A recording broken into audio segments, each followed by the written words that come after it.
saw through. Thank you, Chair. With respect to the Prime Minister's trip to Sri Lanka, what advice did DFAT provide on making the gift of 2 patrol boats? Well, you can't ask about advice, Senator, you know that. Well, with respect you could ask whether advice was given, but you can't ask what it was. Thank you for your assistance, Senator Brandis. With respect to the Prime Minister's trip to Sri Lanka, was advice given by DFAT on providing a gift of 2 patrol boats to that country? Senator Craig Chittick, Ambassador for People Smuggling Issues. The disposal of the Bay-class patrol boats have been under consideration for a number of months now.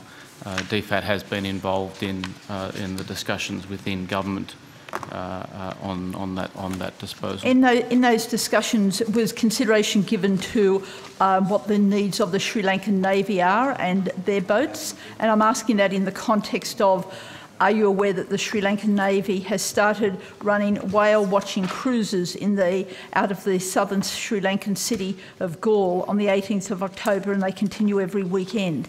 So as they've got boats to run whale-watching, did you make the assessment if they needed additional boats? Well, there are 3 elements to your question, Senator. The first is whether consideration was given to a particular matter.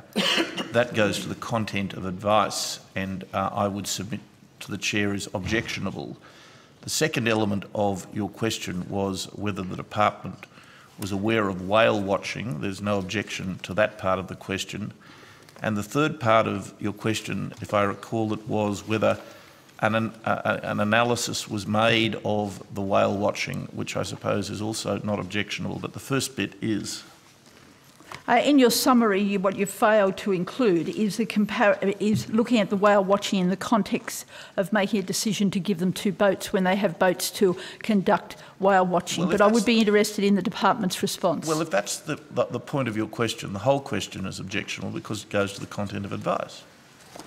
Senator Rhiannon, you've run out of time, so that concludes that. So the answer to that has been shut down? No, you've asked an improper question, so don't blame anyone other than yourself. In your summary if you haven't asked a proper question. You acknowledge that Senator parts Rhiannon, of that question were legitimate, and now you've shut it down. And then you've rephrased the question in a way that is It's unprecedented how you are conducting yourself in this estimate, Senator Brandis, and you're aware of that. Thank you, Senator Rhiannon. We're closing this session now for a tea break.